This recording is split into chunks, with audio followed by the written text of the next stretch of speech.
¿Qué tal, hermanos? Dios les bendiga.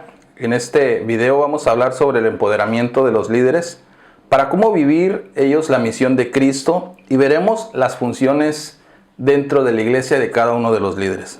Para esto es necesario que tomemos como referencia una de las epístolas que escribe el apóstol Pablo, especialmente la carta de los Efesios, donde en el capítulo 4, versículo 1 al versículo 16, el apóstol nos describe cada una de las funciones dentro del liderazgo de la iglesia.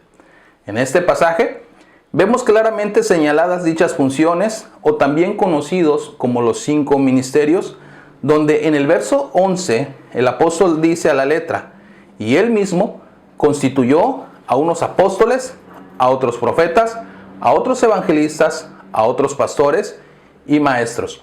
Aquí claramente estamos viendo cómo nuestro Señor Jesucristo es aquel que define las funciones de la iglesia dentro del cuerpo de Cristo.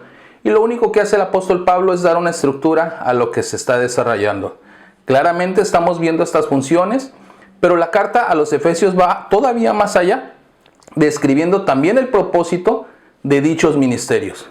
Y en el versículo 12, el mismo apóstol nos dice el motivo por el cual nuestro Señor Jesucristo designa estas 5 funciones. Dice el versículo 12: a fin de perfeccionar a los santos para la obra del ministerio, para la edificación del cuerpo de Cristo. Estas funciones debemos de aprovecharlas para utilizarlas o para aplicarlas a cada una de las funciones de liderazgo dentro de la iglesia. Si bien es cierto, cada uno de nosotros sabemos que son 5 ministerios formales dentro de la iglesia, pero cada líder de manera particular necesita entender el propósito de Dios para sus vidas. Aprovecharemos este tiempo para describir las funciones de cada ministerio dentro del liderazgo bíblico. En primer lugar, vamos a hablar de los apóstoles. Ellos son los responsables de dar forma a las doctrinas fundamentales de la iglesia para que la obra de Dios pueda seguir avanzando y se pueda seguir extendiendo hasta nuestros días. Estos hombres, llenos del Espíritu Santo, desarrollan una cultura donde cada creyente debe de tener una comprometida participación en la expansión de la iglesia, empoderándonos para cumplir dicho propósito. Estos apóstoles, aparte de ser hombres llenos del Espíritu Santo, son hombres con anhelos, sueños, aspiraciones de cómo ellos podían llegar a ver y visualizar la obra de Cristo. Se atreven a soñar en grande porque el Dios al que ellos sirven es un Dios grande. En segundo lugar, vamos a ver la función de los profetas.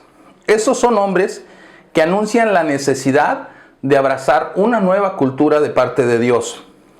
Estos hombres predican y enseñan con el objetivo de que la palabra de Dios clarifique la perspectiva de la iglesia. Es decir, cada uno de estos profetas son aquellos que les da una visión a la iglesia de cómo debe de trabajar. En tercer lugar, tenemos a los evangelistas.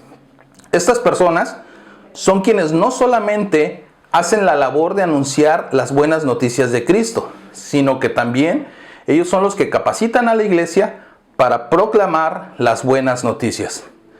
Los evangelistas son los que enseñan a cada creyente a ser instrumentos de redención. Es decir, que cada miembro de la iglesia debe de convertirse en un portador de salvación a través del mensaje del evangelio.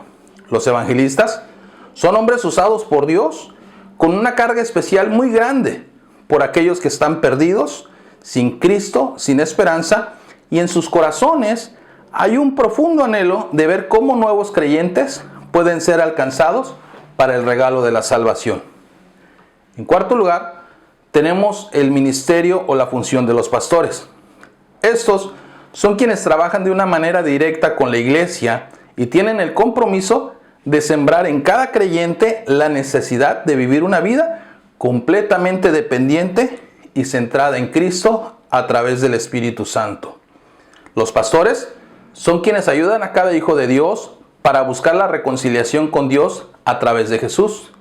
Ellos tienen la responsabilidad de hacer saber que esa relación entre Dios y el hombre se rompió a través del pecado allá en el huerto del Edén, pero que esa reconciliación únicamente se puede lograr a través de nuestro Señor y Salvador Jesucristo. Los pastores son quienes deben de discipular al cuerpo de Cristo, para que cada uno de los creyentes pueda verse cada vez más conforme a la imagen del Hijo de Dios. Y en quinto lugar, tenemos a los maestros. Son ellos quienes animan a los creyentes a profundizar en el conocimiento de la Escritura. Los maestros ejercen una función muy importante dentro de los 5 ministerios, porque son ellos quienes guían a los miembros a que se capaciten cada vez más. Son ellos quienes ayudan a las personas a entender el propósito de Dios y verse como parte de ese propósito. Para concluir, ¿qué podemos aprender de estas funciones de los líderes dentro de la iglesia? Bueno, debemos de aprender que cada una de estas funciones nos deben de llevar a trabajar en armonía con un propósito en común, que es el llevar a los que están viviendo sin esperanza a los pies de Jesús. Pero no basta con esto, ya que se debe de trabajar en el discipulado de la nueva generación de creyentes, para posteriormente empoderar a la nueva generación de líderes para llevar al cuerpo de Cristo a vivir en los nuevos retos y desafíos que está viviendo la iglesia en el siglo XXI. Para lograr eso, cada uno de nosotros debe de tener la firme convicción de que solamente será posible el desarrollar el carácter de un líder que vive bajo el poder del Espíritu Santo solamente si trabajamos en armonía y todos con una visión en común, que es el proclamar el Evangelio de salvación y extender la misión de Dios para su iglesia. Cada uno de nosotros, como creyentes, tenemos la necesidad de extender el Evangelio a las personas.